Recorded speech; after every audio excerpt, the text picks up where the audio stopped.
Beyond Tarbert Loch Fyne, the narrow peninsula stretching ahead for 40 miles, is the southern extremity of the Western Highlands. I started the third stage of my journey to Kintyre's Land's End by taking the narrow road down its eastern side to Campbelltown Loch for the big surprise of its wee toon. I didn't expect to meet a palm tree in the main road in Campbelltown. Shows you how mild the climate is. But early man came here 7,000 years ago, and there's been a record of succession ever since. It must have been a good place to settle.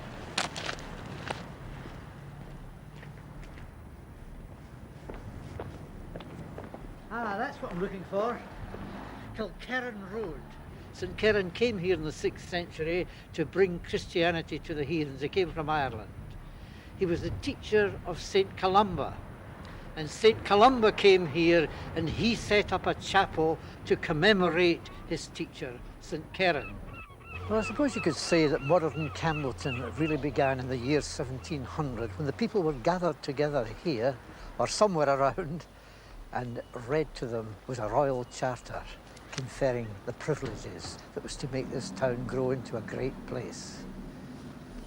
A modern town, and yet old traditions die hard. Look at this fine Celtic cross dated back to the 14th century, said to be a superb example of the Iona school. Now, wherever a funeral takes place in Campbelltown, the cortege is routed round this cross. Shades of the past. Memories, perhaps, of St. Columba. Columba's friend, King Aidan, is buried down the Kilkerran Road. Well, a beautiful town, but a beautiful setting, and I've always loved the country more than the town. And over there, sheltering the harbour, is an island called the Weir Island. And an amazing event occurred at the end of last century. Only the lighthouse keepers live there today, and they reach it by walking across a shingle bar which cuts off the western entrance to the harbour at low tide. And this long bar is a notorious hazard to the unwary mariner. And if you want to walk across to Dunaverty's doing, there is well to consult the Coast Guard at Campbelltown to make sure you have enough time to get there and back before the tide begins swirling over the causeway. The strange story that brings me here began in the 1890s, when some fishermen put ashore to get water from one of the dark caves that pockmark these cliffs. Inside, glowing from the wall, they saw a vision of Christ on the cross, and they thought it was a vision. The truth emerged. It was a painting done by a local artist, Alexander McKinnon, who had kept it secret. He had found inspiration by the configuration of the dripping rocks, an inspiration it must have been, for this is his finest painting. He was 33 years of age when he painted it and returned over 40 years later to freshen it up. Here we are, back on the mainland, a few miles west of Campbelltown, amongst the low hills moulded by man for agriculture.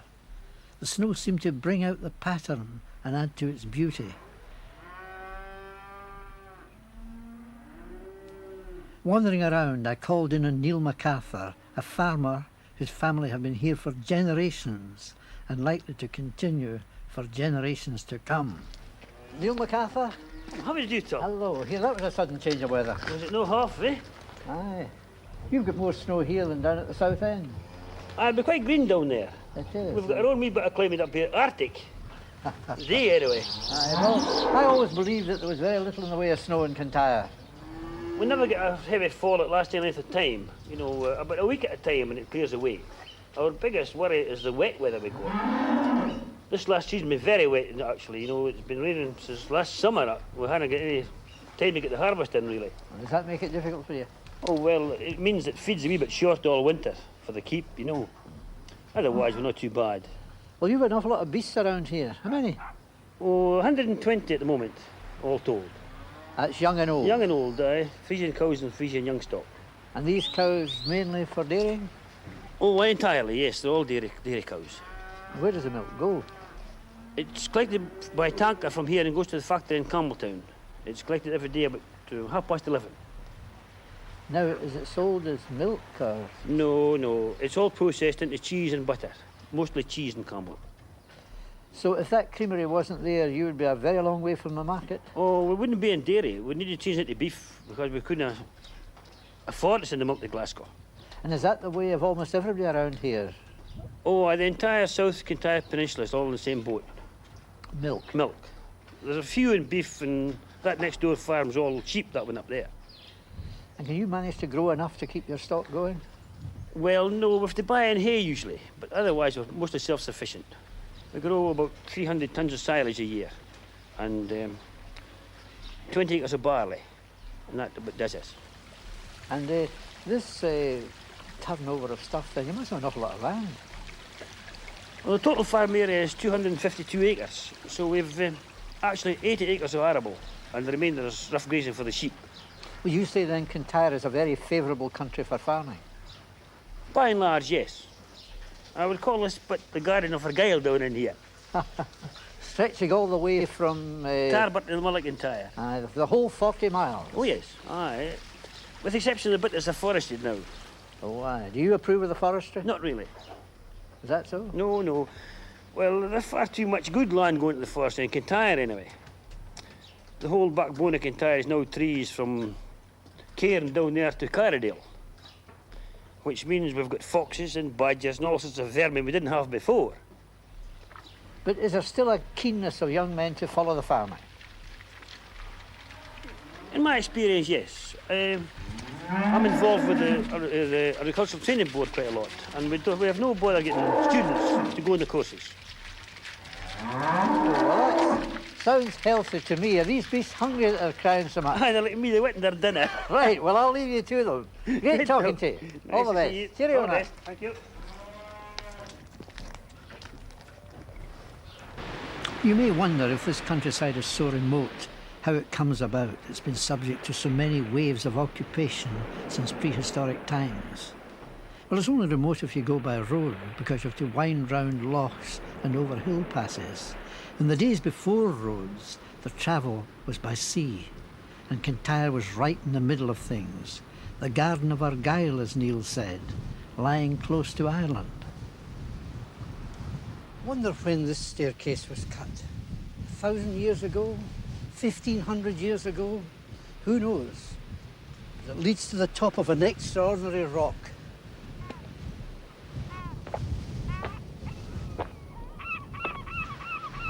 Dunaverty. Dun means a fortified place, and this was the fort of the Picts.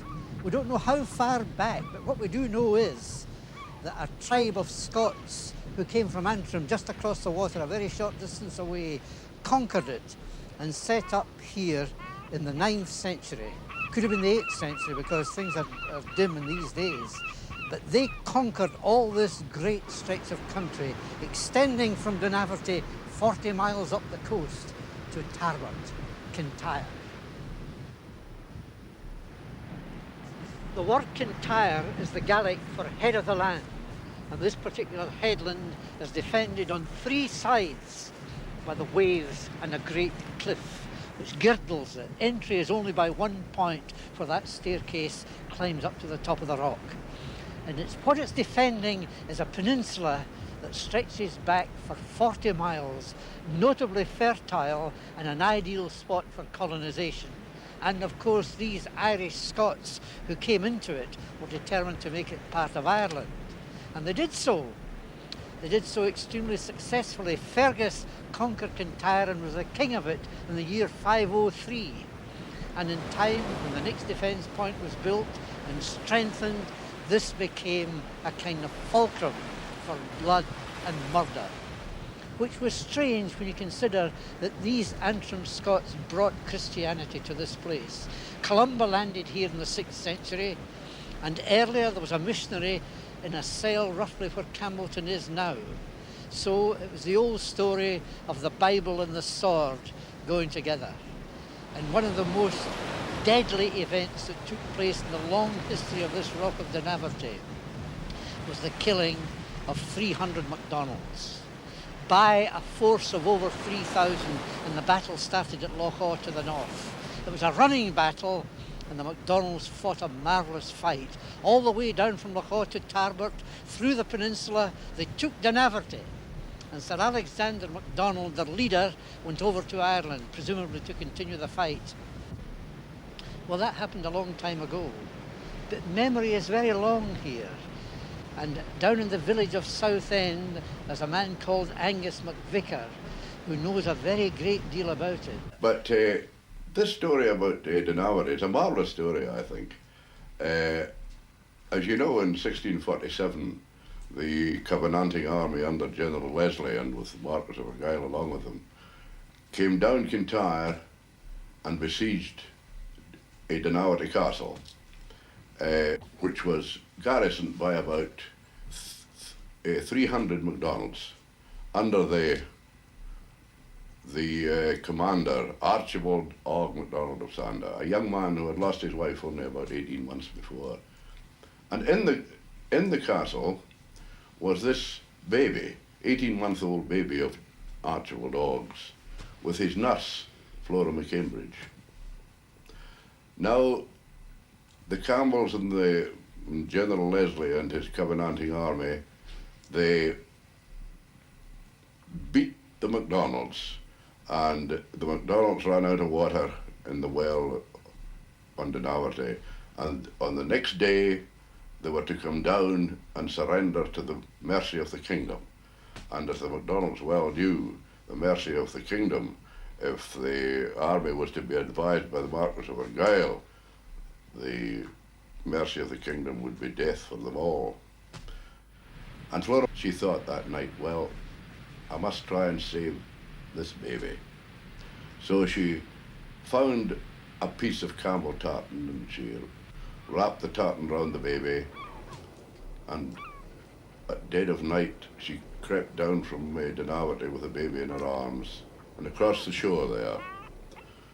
And halfway across the shore she met this Campbell sentry, and she was terrified, and he looked at the baby and said, "Who are you?" And she said, "I'm the wife of a Campbell soldier, and this is my baby. He's teething, and I had to take him for a walk tonight." And he looked at the Campbell tartan round the baby, and he lifted it, and he looked at the baby, and he said, "Well, it's a strange thing for a Campbell mother whose baby has the MacDonald eyes. But I have no quarrel with women and children. On your way, girl." So across the shore she went, and there in the big cave at Kiel, she kept the baby. And there the next day she saw the castle burning and the garrison being massacred.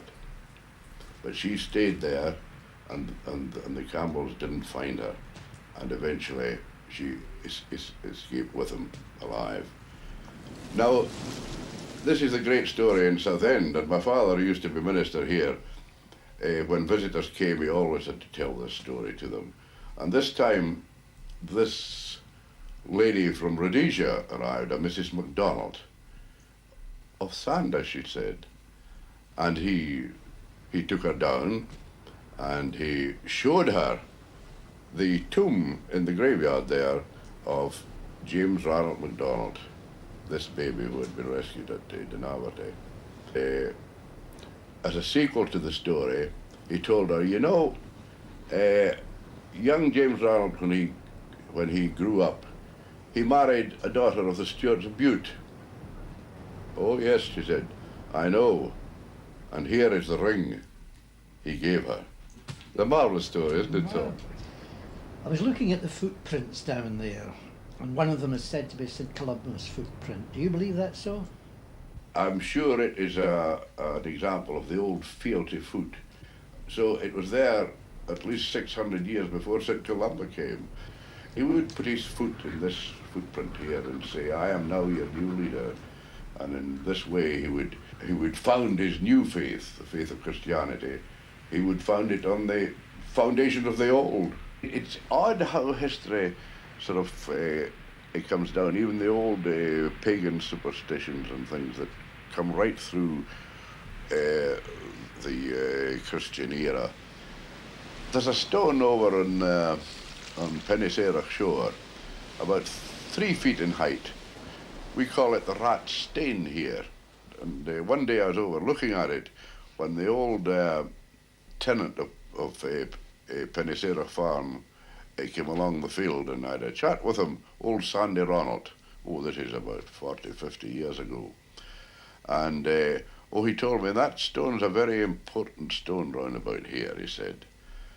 Every year, my ancestors, the Ronalds, they used to come down to the shore and put a pin or some other metal object into this. We thought that that would ensure the fertility of our cattle and our fields for the coming season. So there was the old paganism coming through. And I said to old Sandy, I don't suppose you'll do that now, Sandy. Oh, yes, I do. Every spring, he said, I put a pin in there. And there in the font were the old remains of pins rusted into the stone. I know you've written 71 books, but you're 71 years of age and That's you can right. still beat 71 in the golf course. Occasionally, yes. Well, I can tell you that Angus scored 72 in the course that day, and his 72nd book is right now being written. How's that for superstition? And what a wonderful journey this has been, from Tarbert right down the 40 miles of Kintyre, and then over that peak to descend upon this lighthouse. The amazing thing is that in 160 miles driving from Glasgow, you go through some of the finest scenery in Scotland, contour your way through fertile Kintyre, and then you climb up to 1,150 feet. And the real sting in the tail is that you descend the roughest, the hardest road in Kintyre to land in the wildness of the Mull. Hello, Hello, Tom. Nice to see you again. Hi, great to see Coming you. in to see the light. Yes, looking forward to it. Hi. John Harrow, you're the principal light keeper at the Mull of Kintyre. We're perched 260 feet up now. Over there is Ireland, 11 miles away, you were telling me earlier. How can this light really command this bit of sea? Well, this is one of the most treacherous pieces of water in Scotland. In the olden days, there was quite a few wrecks here, because there's certain tides meet just off the Mull here, and on some days when there's a good breeze of wind, very stormy. The old lantern is in Campbelltown Museum, but this is more modern, 1910, 1906 this one dates with this lens and machine. But it's been recently modern. In 1976, the candle power was increased from 900,000 to 3 million. How do you like Kintyre? Oh, this is just heaven here.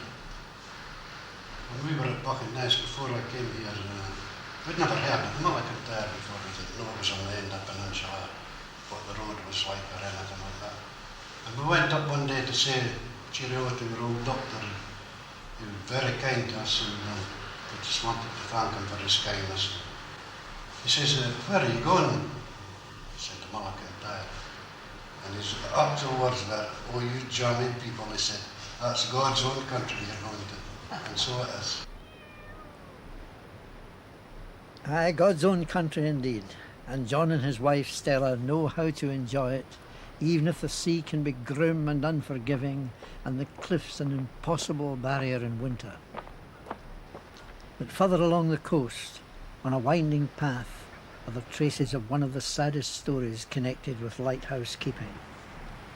I left the hard road for one that's softer than the feet, the old road that used to serve the lighthouse. It was served by horse and cart in these days of 100 years ago and even more recently. You would hardly know it now. It's grass grown, quite difficult to find in places, but it led me to this spot. 4 pieces of quartz, 4 headstones marking tiny graves. The graves of 4 children of a lighthouse keeper. There was a bad storm in the winter. The place was sealed off. There was no way of getting out to the outside world, and the keeper's children were very ill with fever, and his wife and himself were really in a terrible state. There's nothing they could do about it. No telegraph in these days. And one after another the children died. But I think one of them must have remained alive, the 4th, and they probably tried to get out but they were unsuccessful. And it would appear that the children were buried here. And you can imagine, any of you who've got children, how the keeper and the wife must have felt. And nothing could bring home more the loneliness of this spot, the great crags, the sea below, the coast of Ireland only 12 miles away. This, the most southerly place in the Highlands of Scotland. So I turned my footsteps homeward, and I was thinking it strange how much I had heard down here about children, children saved and children lost. As I passed the lighthouse again, I met Mrs. McDermott, wife to the assistant lightkeeper, and I couldn't resist bringing her into the story. Her name is Anne. And the wee girl? Elaine. And she was born just a year ago? That's right, she was born on the 8th of February last year. And you're expecting another pretty imminently? Mm-hmm. This Sunday. Sunday? Well, that's Yes. about 3 days from now. That's right. And what about last week when the road was blocked? What would have happened if the baby had suddenly come on you? It was a worrying time, I must admit, but the doctor assured me that we would get out by hook or by crook, even if it meant helicopters and that. But it was, at the time I was a wee bit worried about it, but Dr. Horton reassured me, so it wasn't so bad. You're virtually a lighthouse wife, and since you've been married, you've been living in a lighthouse. That's right. Where was the first station? It was up in Fairell, North Light Fairell. You could hardly be further north. Exactly. And do you find this an improvement in Kintyre? Oh, Kintyre's a lot better, right? Most definitely. It was too isolated for me, I think, up there. At least here you can get into the town and get down to the village and that. Whereas up there was just nowhere, just the island, and that was it. And you find this makes quite a difference, being able to get out and in? Oh, very much so. Although I enjoy my time, when I'm never lonely down here at any time. I thoroughly enjoyed it, really. And I was hearing that you learned to drive on that road that climbs 850 feet in that short distance. That's right. So hairpin bends were the beginning of your motoring life. Exactly. Well, I hope when that wee baby comes, it's going to be what you hope. What do you think it'll be? I hope it's a boy, but I'm not too sure what it's going to be. A future lighthouse keeper? I don't know about that. I'll let him decide when it comes to the time. 3 days after this film was made, Anne gave birth to a baby boy, Brian, 7 pounds 2 ounces, mother and son both doing well. And that's a great beginning for our end.